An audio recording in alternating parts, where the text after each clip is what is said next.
Well, hey there. Welcome to New Life Online. My name's Robert. I'm the online pastor, and we're in part 4 of our Ruth series as we are going through the book of Ruth, and we are finding God in the ordinary parts of our life. So I'm joined by some awesome people for today's conversation for this exclusive online content. And so glad that you prioritize being here. If you're here live during the service, I just invite you to join in the chat and be a part of our conversation that we're having right now. There's people in the chat who would love to connect with you, so take advantage of that. But I want to take some time to allow these people to introduce themselves. So again, my name's Robert. I'm joined by Trevor Leibarger, Kara Sanchez, and Jeff Baker. So we have an awesome podcast here for you as we want to dive into some incredible things. But Pastor Jeff, I just wanted to throw it to you. Where are we at in the Ruth story right now? All right, man. Look, if you've been tracking with us, we've gone through chapter 1, and we looked at chapter 2, and today we're going to get ready to jump into chapter 3. But so let's back up to chapter 2 really quick. We find that Ruth is in the field. She's picking grain to try to feed her and Naomi.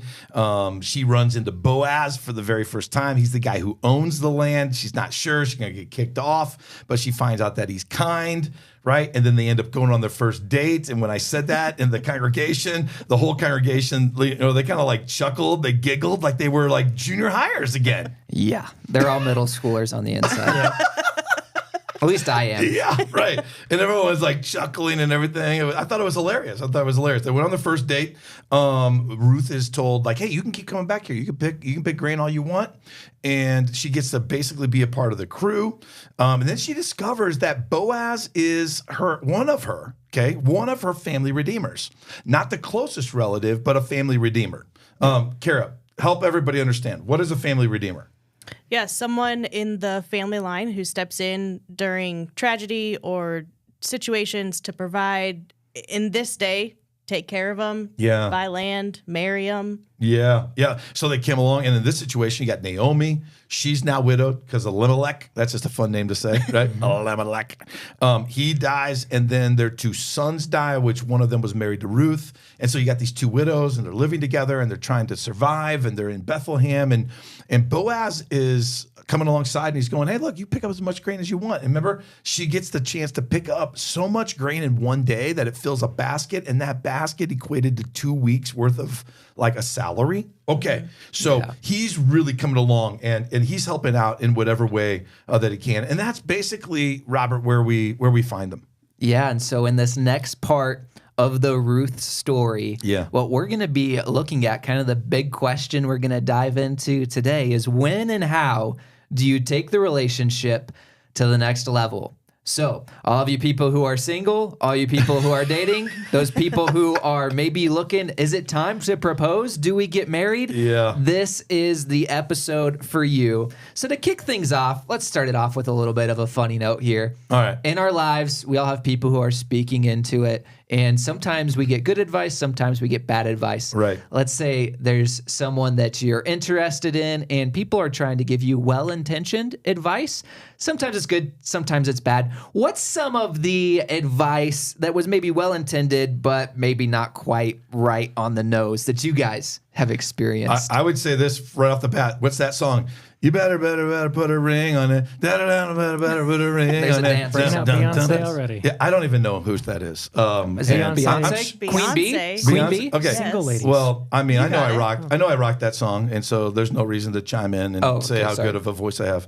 But I think in all craziness, like it's the pressure sometimes that you're in this relationship, and then all of a sudden everyone's like, "Man, did you propose already? What are you doing, man? You're a loser. You're a slacker. Like, what are you doing? Like, if you don't do it, like, you better put a ring on her. She's gonna leave. What? I mean, there's a lot of pressure, and they're well intended, but man, that'll mess you up. Right? I had one person tell me the way that you get someone to fall for you is you go up to them, look them in the eyes, and say, "Woman, I think I love you and want to marry you." I don't accept that advice, okay? I don't. That's not good advice. Are you talking about like just in a room with a bunch of friends? You just walk up to them, you look them in the eye and go, "Hey, baby." Oh, no. Kara, would that work on you if someone did that? No. No way. To What if all they- of the single guys that are looking, do not use that strategy. Yeah, but what if they lower their voice? No. Hey, baby. It actually makes it worse. I'll bring this back to reality a little bit. Help us out, Trevor. The advice that I always had growing up was do not enter the dreaded friend zone. If you have a girl that doesn't want to date you and will put you in the friend zone, ditch her. Get out of there. We're not getting in the friend zone.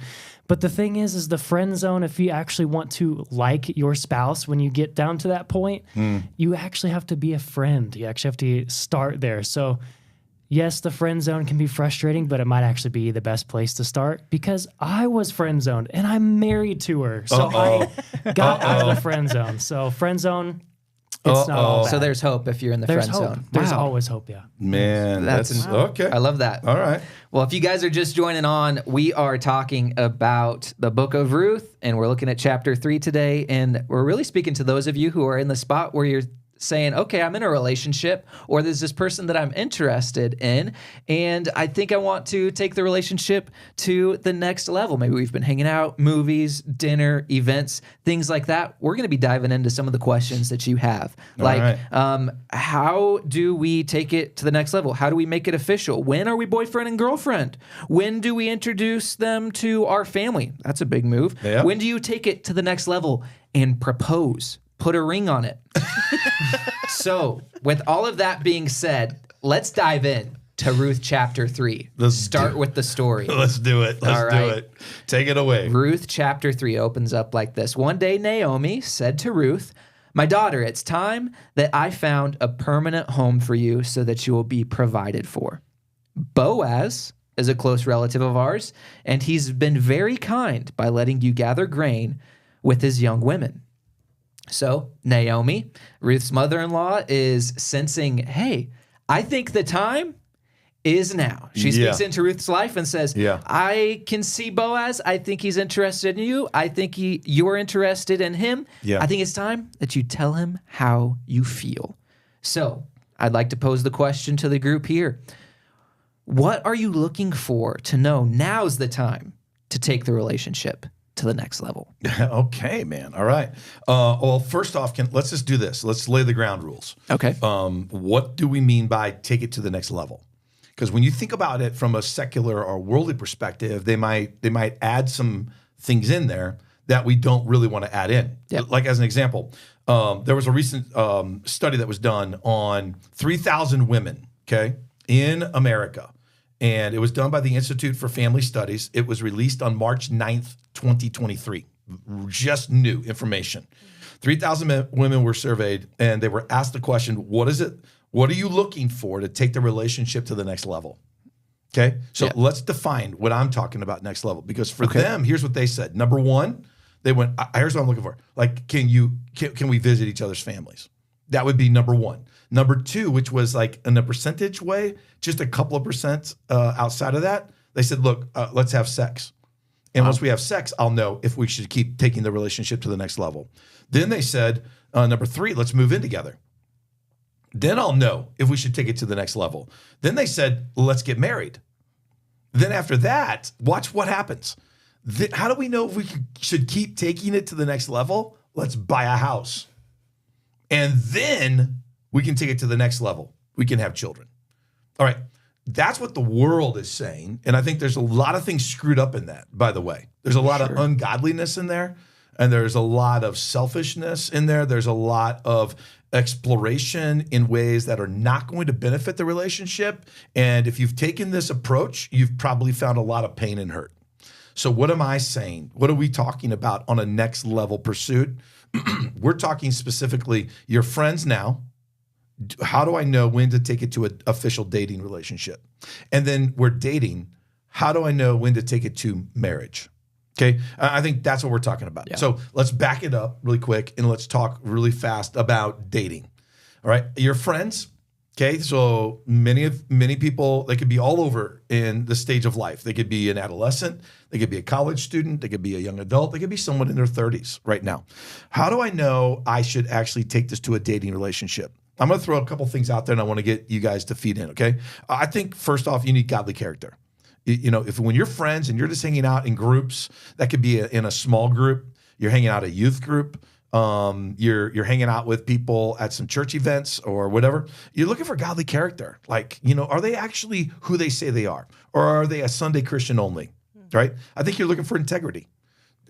Do they do what they say, right? Are they people of their word? If they say they're going to do something, do they follow through with it? I think you're looking for somebody that's got the same values and morals. And I think specifically you're looking for somebody that has the same lifestyle desires. Let's just face it, man. In this world, there's a lot of people with different values and morals and lifestyle desires. You get connected too deeply with the wrong people. Here's what I've watched. Good intentioned people get warped and they get pulled down a path they never wanted to go. So what would you guys add to that? Like, you're friends and you're looking to take the relationship to an official dating boyfriend, girlfriend level. What else would you be looking for? Yeah, I really like what you mentioned about hanging out in groups with other people at church events or any sort of thing where you're around other people, because a really good judge of character that I found is how they interact with their friends and then who their friends say they are. Because when you're hanging out with your friends, you're yourself. You're comfortable, your guards are down, and you're your true self. And so what your friends say about you, that's a really good judge of, okay, this person is who they say that they are, not just what they're telling me because they want me to like them or they want something with me. So I love the idea of hanging out with friends and then just listening. What do your friends say about the kind of person you are? Good. That's good. Yeah, I just think for me, it's going to take time. I think sometimes, especially if you've been in a season of loneliness, you might have been single for a while, you might get a little bit desperate and then you just kind of pull the trigger on someone you don't really know. Yeah. So in order to find the right character, the right integrity, and to know that you align on values, it's going to take time. And like Kara said, do that within a group of friends and just allow yourself to be pressure free, that you don't have to jump into anything that you don't want to do. Give it enough time, feel comfortable with it, and just have the conversation. Yeah, that's good. Yeah, Robert, I mean, what do you think about this idea, though? I think a lot of people are jumping into relationships based on what Trevor was talking about. They're desperate. They're insecure. There's a lot of peer pressure, right? There's this pressure like, man, if I don't have somebody, then I'm not significant. But a lot of times I think they're jumping in because they don't know themselves. They don't know themselves. And now they're caught in a dating relationship that is going on for years, and because they never had a plan of why they were starting this thing. What are your thoughts, Robert? Do you agree with me or not? Like, do you agree that dating is something that should be used to discover, do I want to be married to this person for the rest of my life? And if that's the case, like, what do you think would be like an appropriate time that a person could be maybe discover that kind of a thing? What are your thoughts on that? Yeah, I think you put yourself in real danger if you're dating for too long. It should be with a purpose of, hey, we're looking to discover if we're going to get married or not. I totally agree with that. And so I think if you're looking, hey, should I start dating this person? I think you got to look, can you see yourself getting married in 1 to 2 years? Yeah. Is that something that you see? If not, then maybe it's not the right time to pursue that relationship. Maybe there's some things you need to work on in your life. That's good, man. I agree with you completely. I think too many people are out there and they're in these long-term dating relationships, 2, 3, 4 years. And I'm going, what are you doing? Like, if you're going that long, I guarantee you there's been like lines that you drew in the sand. You said, I'd never go here, and you've gone there. That's just what happens because you're putting yourself in temptation zone and you're losing yourself as well. All right. So how about this? You're in a good dating relationship. You think marriage might be next. What are you looking for? Okay. I think you go back to everything we talked about with dating: character, integrity, values, morals, lifestyle desires. But I also think you need to add to that, are we compatible? Now, when I say compatible, I guarantee what people are thinking right now is, wow, they like the same things that I like. We like the same food. We like the same music. We like the same band. We sing the same songs. We like the same color. You know what I'm saying? Yeah. And that's not what I'm talking about. I'm talking about compatibility where you recognize you're different than I am, and I love your differences. And in fact, when I look at your differences are showing up my weaknesses. That kind of compatibility, now that's a much deeper compatibility. I think you're looking at, do they have similar dreams in life? And are they willing to support your goals? But lastly, I think really important, is this person going to help strengthen my relationship with Jesus? If they're not going to help strengthen your relationship with Jesus, like, warning, back out now. Yeah. Anything else you guys would add to that? Like, you're in a serious dating relationship and you're wondering, is this the person I should be spending the rest of my life with? I think just a practical note of when you're also, if you're trying to discover those things, you got to be having those conversations. You got to be talking about those big things, like what dreams do you have? Where do you see yourself in 10 years? What's your vision for your life?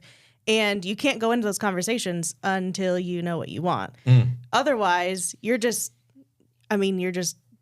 baking things up because you want to be compatible, or you want to act like you fit together. And so I think you got to, even though it can be uncomfortable, you got to have those conversations about those things that matter. Yeah. But you got to know what you want going into that conversation. That's good. And you got to know you. Yeah. You got to know what do I stand for? What are my values? What are my morals? Where am I going in life? That's very important. Good advice, Kara. Good advice. All right. So going back to the story, what does Naomi give Ruth? Like, what advice does she give her? Okay. Oh, I want to see this. Oh, dude, I'm going to tell you right now, it's weird. All right. Oh, okay. I'm ready. It's weird, and it's an interesting deal. So here's what she says in Ruth 3, verses 3 and 4.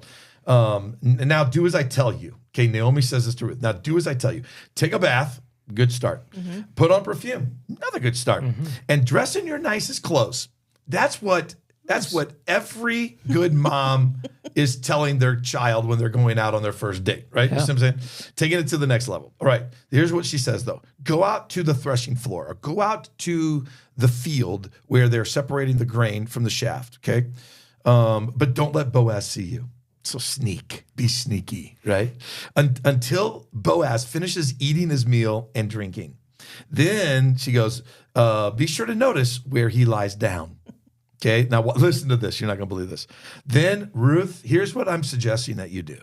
You go and uncover his feet, his stinky feet that have been in the field working all day. Now, what I love about it is that she doesn't go smell them. Okay, because that would have been... Now, that's weird. That would have been weird. I don't think that would have been in the Bible. That would have been I don't know. There's some pretty crazy stuff in the Bible. So Naomi says, now go uncover his feet and lie down there. And then watch this. He'll tell you what to do next. And here's what Ruth does. Okay, this is what Ruth does. Ruth doesn't go, she doesn't turn her head like you just did, Robert, like a dog, like that, right? And she doesn't ask a bunch of questions. You know what she says next? Okay, I'll do it. I'm like, as a father who's raised daughters and watched them get married, I would never give my daughters this advice. Like, yeah, what's going on? You know what I'm saying? Yeah, I'm hearing this, and I'm hearing the scripture saying, Naomi says, uncover his feet. He's laying down. You lay down next to him and ask him what you should do. That's is she telling him to have sex before marriage? Like, what's happening? Ooh, wow. Now, that's a great question. Is she suggesting, hey, take the bath, put the perfume on, wear your nicest clothes, and get out there and uncover his feet and let him know, I'm available. Yeah. Is that what she's saying? Yeah, that's my question. Oh. You're the expert here. My bad. Okay, I can definitively tell you no. Okay, how do you know? That's not what she's suggesting. I think first and foremost, you got to look at the entire book, and you got to look at the characters here, and you got to look at Boaz, and you got to say to yourself, is he a guy who is actually going after this younger woman, Ruth, so that he can get in bed with her? I mean, where's the evidence of that? You're not going to find it. You're not going to find it in chapter 2 at all when they meet each other. That's not going to happen. If he wanted to do this, he could have easily leveraged his influence. He's a landowner. That means that he's got wealth. He is one of their family redeemers. He could leverage that, right? But you don't see him doing that at all. It's quite interesting. In fact, what happens is that he ends up with that first date. And remember, the first date was with all of their workers. Mm-hmm. And then he tells her, you can work in the fields. And for weeks, she works in the barley field. And then for weeks, she works in the wheat field.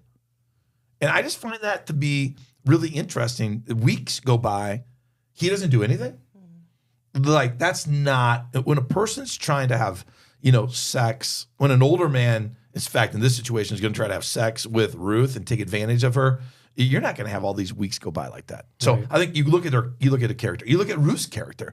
Ruth leaves Moab, turns her back on her family, tells Naomi, I'm going to go where you go. I'm going to serve you. I'm loyal to you. I'm caring. I'm compassionate. I'm dedicated to you. I'm a person that follows through. I'm waking up early in the morning. I'm getting out in the field. Like, it shows her character and her integrity. In fact, she says, Naomi, your God's going to be my God.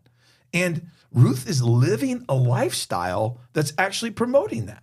So I love that. I think secondly, they're both trying to honor God. And God's word is very specific in the fact that God goes, look, I'm preserve sex for marriage. And they're both trying to honor God, right? Yeah. And I just think thirdly that, you look at a guy like Boaz, he's been around, he's a little older, and I think he understands the dynamics of sex and marriage. And I think he understands that, look, when you introduce sex into a relationship before marriage, it creates a lot of problems. Yeah.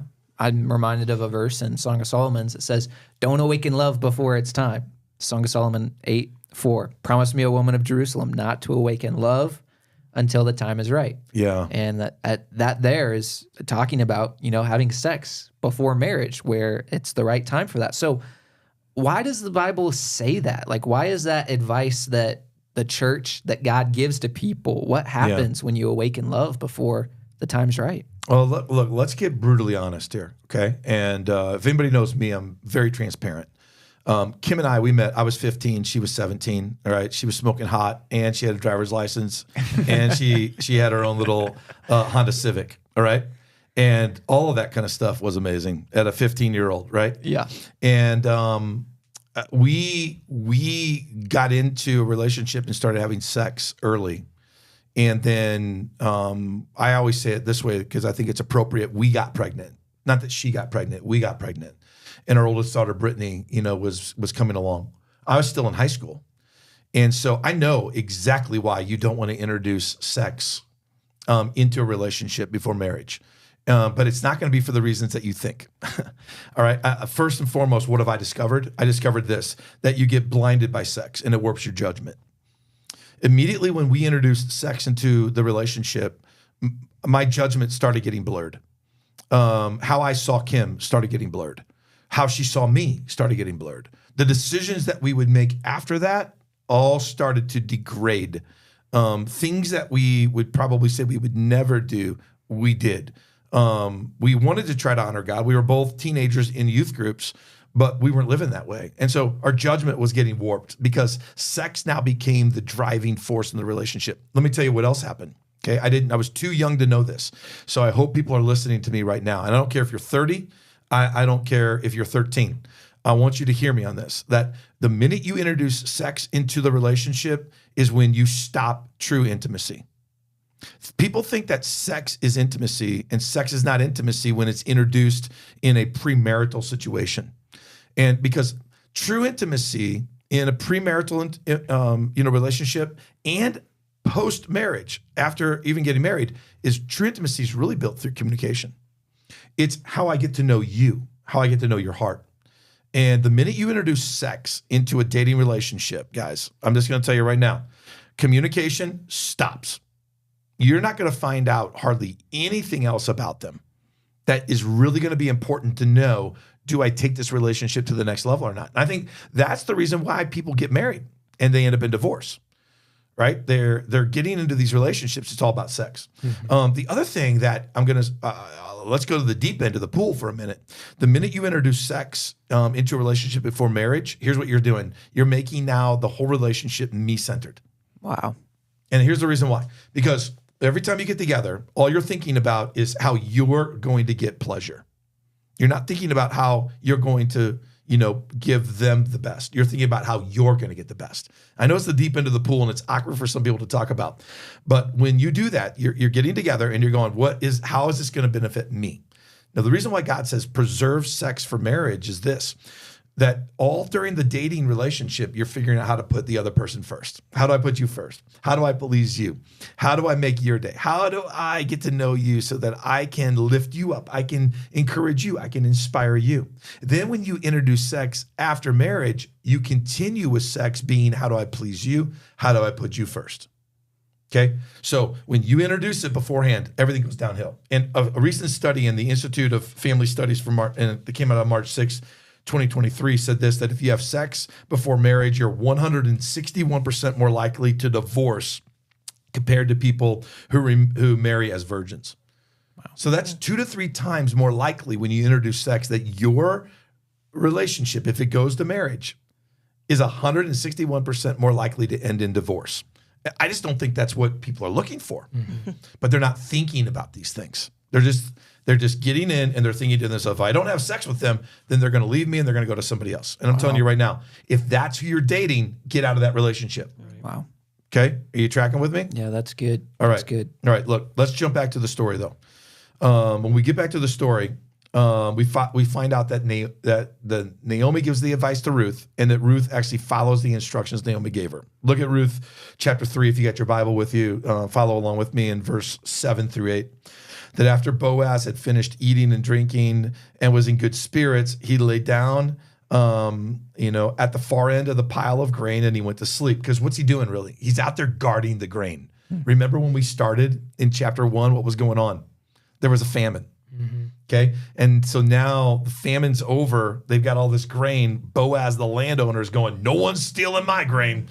I'm sleeping right here next to the grain. Then it says, then Ruth came quietly, right? Uncovered his feet and laid down around midnight. So she's now laying there for a little bit of time. Around midnight, Boaz suddenly woke up, right? And turned over. And he was surprised to find that a woman was laying at his feet. Duh. Yeah. But guys, think about it. Think about it. It's not like, that's weird by itself, but it's not like it's happening in 2024 where there's street lights and all this light that's all over the place. We're talking pitch black, dark. We don't know if there's clouds or there's not clouds. The moon is the only thing that can produce light. And he wakes up and he feels a woman at his feet. He doesn't even, now listen, let's be honest. He doesn't even know it's a woman. This could be a leper. Yep. Not a leper, but a leopard. You know what I'm saying? You definitely don't want a leper at your feet either. No. I'd say that right now. But this could be a lion. This could be a bear. Like this could be, I don't know what. And he freaks out. I just love the fact that this grown, bold, burly kind of a man, screeches like the junior high girl. Ah! Right, whatever he does. And this freaked him out. And I love that. But listen to what happens next. So in verse 9. Who are you, he asked. Good question, Boaz. That's a really good one. I'm your servant, Ruth, that she replied. And then she says this, spread the corner of your covering over me, for you are my family redeemer. So you picture it, right?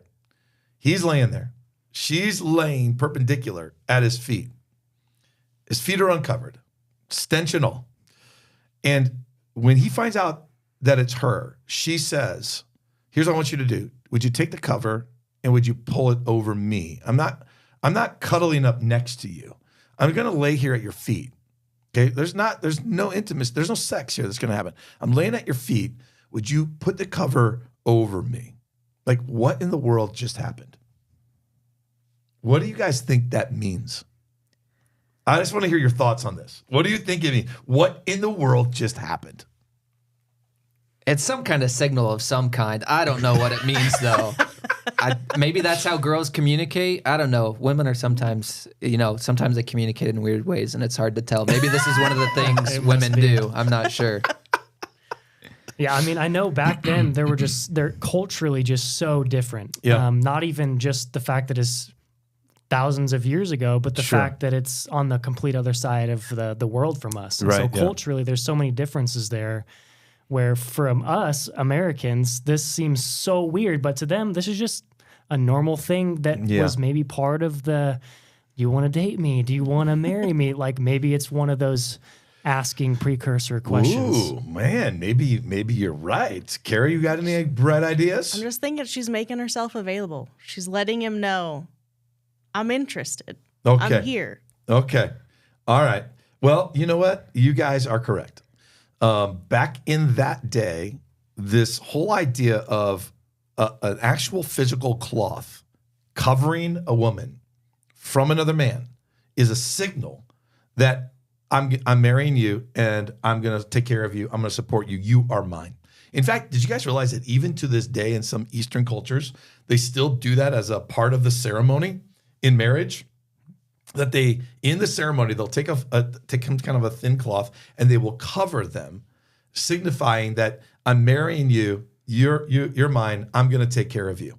And so here she is. So Naomi's basically sending Ruth to tell Boaz, I know that you're not the closest family redeemer, but you've been so kind, and Ruth is choosing you, by the way. Wow. She's choosing you. So here's what's so cool about it. Like, Ruth is the one turning the turn signal on. Boaz, by the way, I'm available, and I would really like to be married to you. That's what Ruth is doing. Mm-hmm. That's what she's doing. She's turning that turn signal on. Okay. That's crazy. Is that mind blown? Should we bring that back? Is that what's happening? I don't know that that's what we should do right now. I don't know if that's exactly what we should do in our culture. Right. But if you look at today's culture, right, let's make it practical for people. Right. Okay, that's what Ruth did to signal that she was interested and available if Boaz was interested and available. So what's the best way for someone to date that signal that, hey, I'm available. I want to take this relationship to the next level? Man, it's a really good question. What do you do if you're in a relationship and you want to take it to the next level? You're in friends and you would like to date. You're dating and you're thinking to yourself like, okay, it's been enough. Like, I know I want to marry you. Guys, come on. The younger generation, like, give us some thoughts on this. What would you do? You got any ideas? You want me to start? What? I mean, I'm just going to go along with the theme of Ruth that you've already talked about. Okay. Half of the book is conversation. So maybe we should just play right into that and just be able to have open conversation. Because you've said if we can't have open conversation in a dating relationship, well, you're not going to have an open conversation and great conversation in a marriage relationship. So you just talk and be honest with one another. And I think this is, as men, communication is a great way for us to begin to lead spiritually. We talk about leading spiritually all the time within the church. What does that look like? Well, start doing that in a dating relationship and start asking those questions and having those conversations early and leading that as the man in the relationship. Ah, man, I think that's wonderful. That's wonderful. Kara? Here's the thing, though, also, because Ruth is a woman, right? And she's the one who's saying, I'm here, I'm interested. Listen, sometimes guys need just a little bit bigger sign, right? So, ladies, sometimes you got to be the one to say, hey, I really like spending time with you. I'd like to see if this could be something more. Because you can't be mad at him. Like, he didn't ask me out on a date. He didn't ask me to be his girlfriend or whatever. If he doesn't know that you want it, you can't be mad at him. Dude. That's good. But let me put some pressure on the guys, too. Okay. Sometimes women want a guy who's going to be a little bit bold, have a little bit of courage, someone who's going to be a leader. So if you're interested, I'm going to use the term man up a little bit and tell her how you feel. You don't have to play games. Don't send her the text, and then when she replies, wait a day to respond. Don't do that. Use your words. Let them know, hey, I think you're great. X, Y, and Z is what I like about you. I'd like to explore if our relationship could be more. Or maybe that's talking about, hey, I'm interested in maybe proposing or having that conversation. It doesn't have to be, sometimes we think, it just has to be left unsaid. No, it can be said. Yeah, dude, you're right about that. I want to also add this, like, if you're thinking about taking a relationship to the next level, can I just suggest that you have prayed about that? And that the next thing you're getting ready to do, whether it's turning the turn signal on, right, letting them know, or it's manning up, or whatever it is, that you're doing that out of obedience to the Lord. Yeah. Okay, that's number one. So is there a piece that I should do this? Let me give you one more thing. I think seeking godly counsel. So finding some people in your life that they know you trust them, they've got your best interest in mind, seeking other godly counsel. Should I do this? Is this right? Like, am I missing something? What's going on here? That's not doubting, right? That's using what God's given you. It's using some wisdom. Yeah, don't make the decision in a silo. There you go. Bring others in. I like that, man. Come on. Don't make it in a silo. Yeah, so let's bring it back to the story then. Ruth has said she's available. Let's see what Boaz does. Dun, dun, dun. Let's see what Boaz does with that. Ruth 3, starting Let's take in a verse commercial 12. break. No, we're not going to leave him on that cliffhanger. We're going to get to the juicy bit here. Juicy bit. was a good choice of words. Ruth, chapter 3, verse 12. But while it's true that I am one of your family redeemers, this is Boaz talking to Ruth, there's another man who is more closely related to you than I am. Stay here tonight, and in the morning I'll talk to him. If he's willing to redeem you, very well. Let him marry you. But if he's not willing, then as surely as the Lord lives, I will redeem you myself. Now, lie down here until morning. So, Pastor Jeff, what just happened here? Well, I'll tell you, here's what really happened. There's a big obstacle in the way. There's a big obstacle in the way from this story ending with the big fairy tale ending where Boaz and Ruth lock arms together and they skip through the barley field into the sunset. Mm-hmm.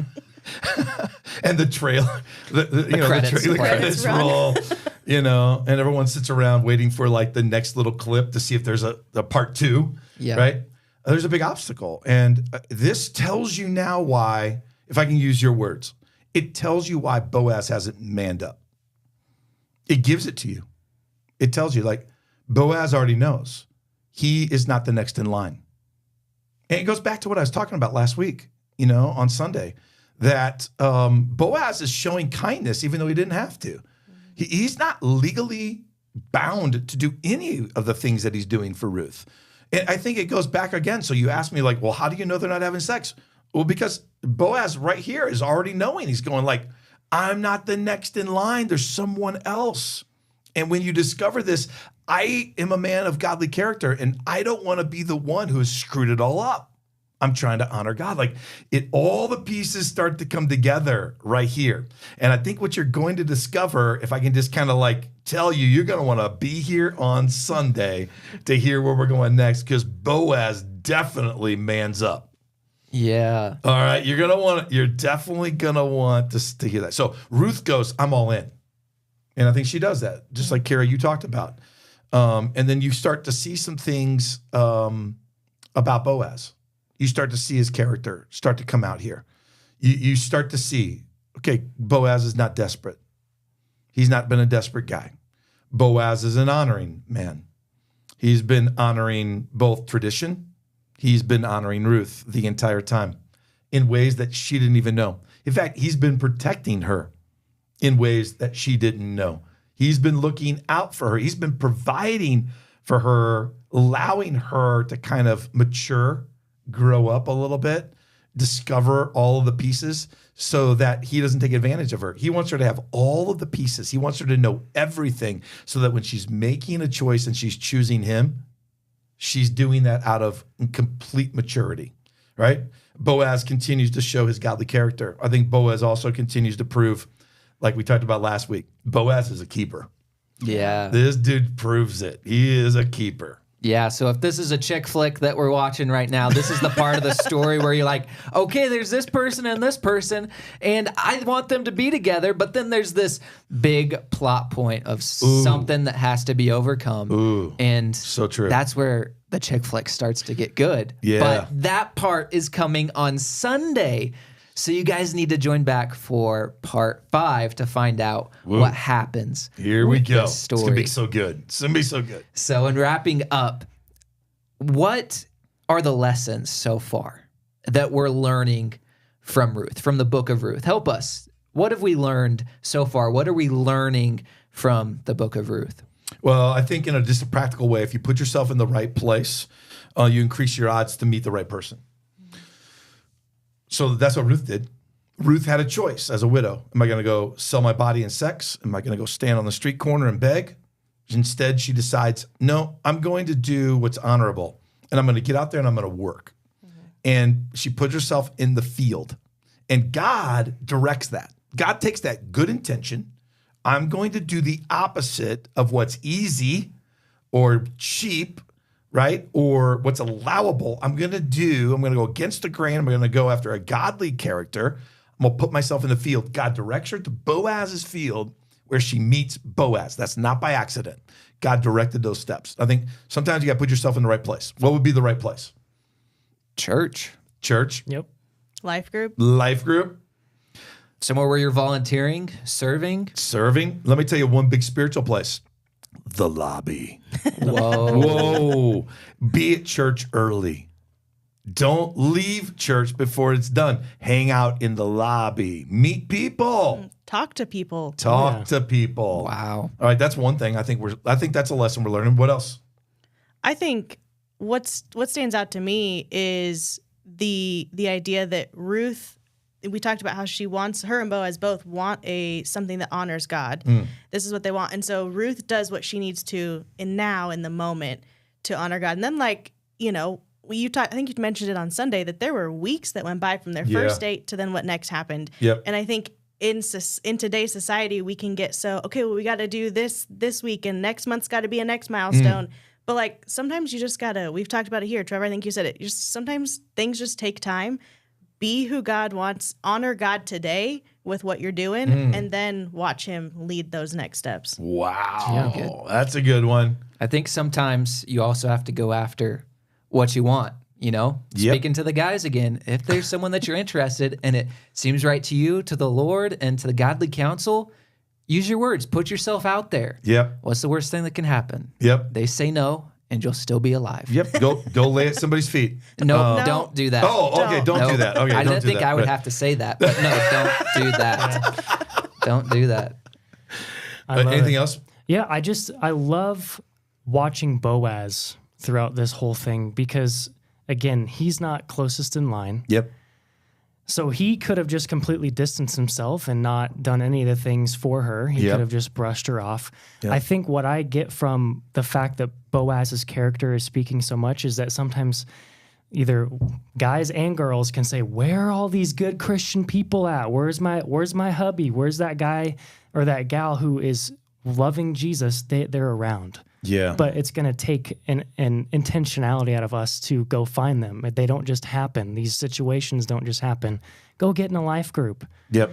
Go and get involved on a serving team. You've got to get yourself out there. They're not just going to be, this isn't a fairy tale. They're not just going to walk into that door someday and say, hey, like Robert said, I like you. I want to marry you. Yep. That's not going to happen. Right. It takes intentionality.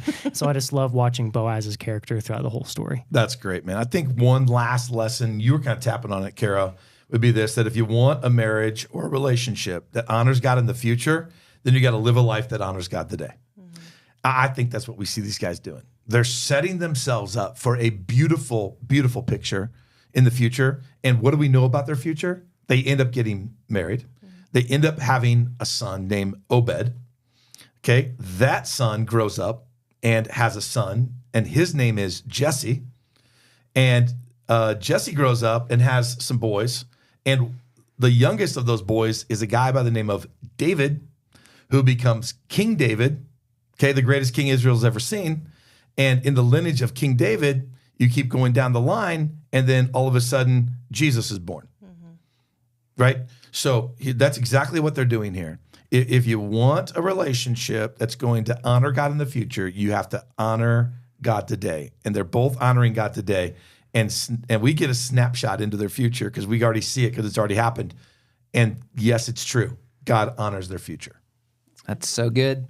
That's so good. This has been an incredible conversation, and I hope that this is equipping you who are listening with taking the next step. Is it time to take the next step in our relationship? Should we start dating? Should we propose? Should we break up? I hope that you take this advice, you apply it to your life. Maybe there's someone that you want to send this content to. You can share it to them. Copy the link wherever you're watching. Share it to someone else so that they can be equipped and encouraged. And join us Sunday as we dive in to see what happens next in the Ruth and Boaz story. And then we have one more Wednesday midweek for you to join and be a part of as well. Until then, have a great rest of your week. Hold on. I'm holding on. Think about that. Hold on to what you got. Oh, here he goes. I don't know the rest of the lyrics. Not make it or not. Yeah. We got each other, and that's a love or love. Give us a shot. Oh, we're halfway there. Oh, living on a prayer. Lipstick on a pear. What? Lemon on a chair. Okay, just start it, Robert. Trevor's